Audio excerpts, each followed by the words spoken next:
The Lord be with you. And with your spirit. A reading from the Holy Gospel according to Matthew. Glory to you, O Lord.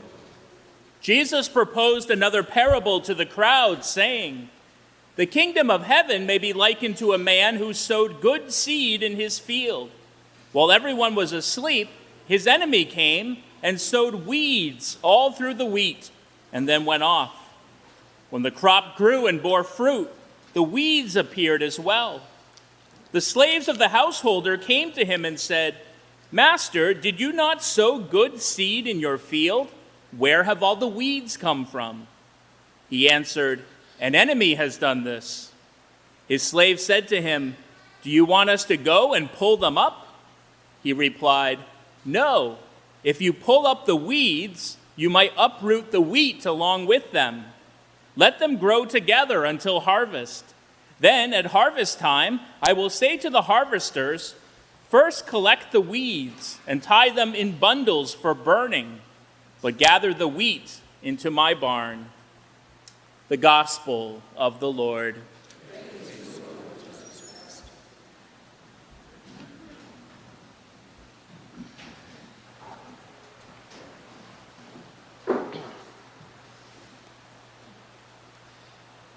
The other day, I was out weeding my garden, and I saw this rustle in the grass nearby. And I said, "Oh, it must be a rabbit."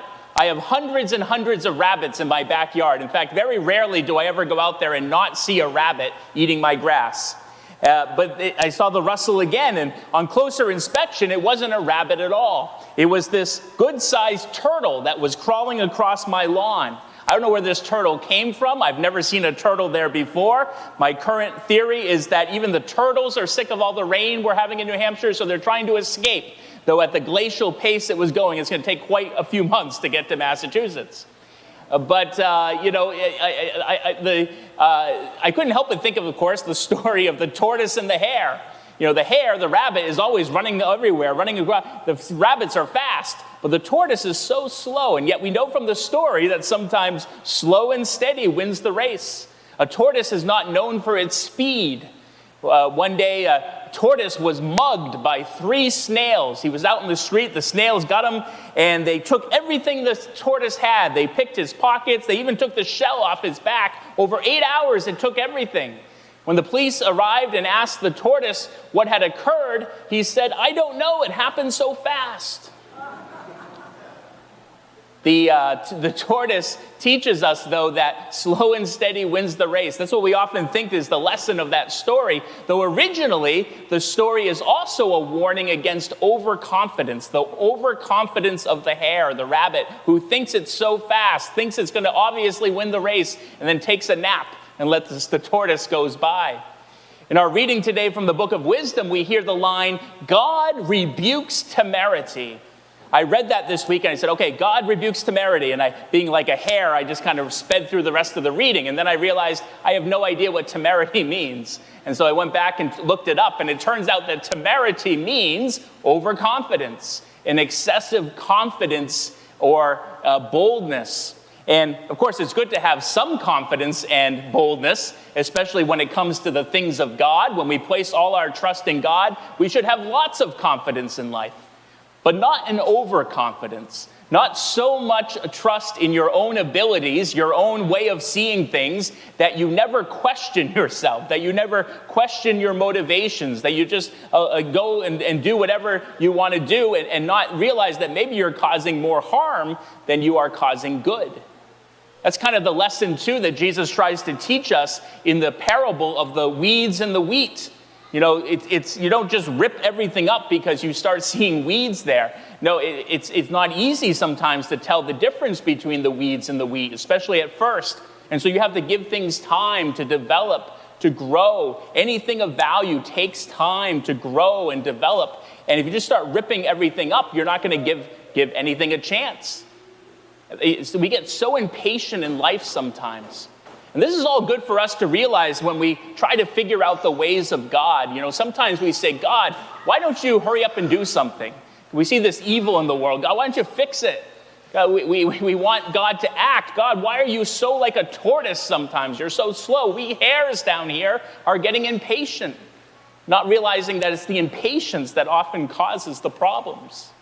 I'm so impatient when it comes to weeds. If I see a weed on my property, I want to get rid of it as soon as possible. And this week, so much so that this week my nephew and my sister were visiting, but I said, I have weeds to pick. We'll visit later. I got weeds. And my nephew came out, my little 5-year-old nephew, and said, "What are you doing?" I said, "I'm weeding my garden." And I said, "Oh, I'll have him help me." So I got my nephew to go out. I said, "This is a weed, and this is a weed, and this is a weed. Pick them up." And he did. And a few minutes later, he came in with all the weeds and also a handful of flowers that he had picked off the stems from my mother. And so I should have just let things be rather than being so impatient. God wants us to be a little more patient sometimes, realizing that growth takes time. It's not easy to tell the difference between a weeds and a wheat. We want to identify things so quickly. I'm wheat, but you're a weed, and you're a weed, and you're a weed.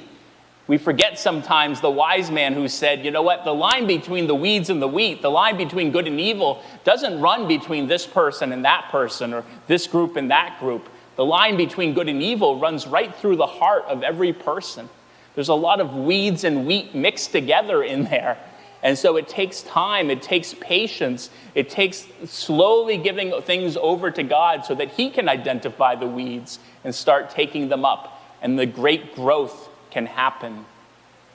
We have to be a lot more patient in life. I think this helps us understand a little bit too why God might allow evil to continue in our world in ways that maybe we wouldn't in our impatience. And it's not the whole answer to why God allows evil, but it's part of an answer. And when we realize that, okay, maybe I don't always appreciate the fact that God gives things time to develop, maybe that helps me understand that maybe there are other parts of this answer too that I don't fully understand. Maybe I shouldn't be so confident in my own ability to read things and allow God to figure things out. God is always at work, sometimes slowly, sometimes imperceptibly, sometimes in ways we don't see, and yet it's always happening, the growth in the background.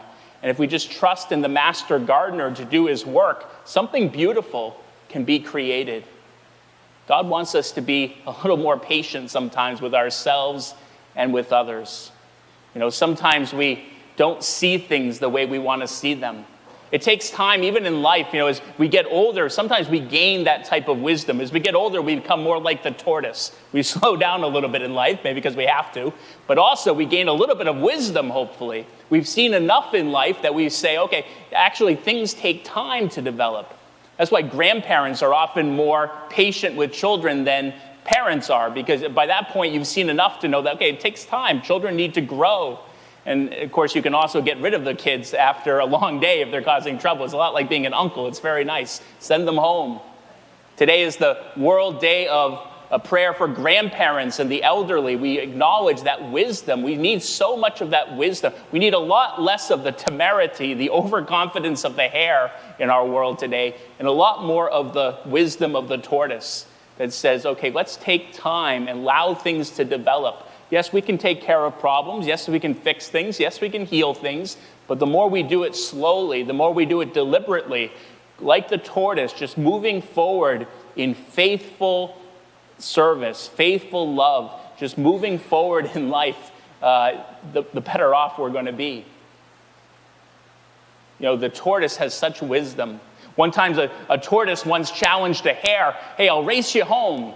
And the hare sprinted off immediately across the yard, and the tortoise simply retracted into its shell. It was home. Home is where the heart is. If we allow God to get into our hearts, allow God to make a home there, and do the slow work of weeding, do the slow work of fertilizing, nurturing, watering. It takes a lot to make growth, but when it happens, it's beautiful. Let's allow God to do that work.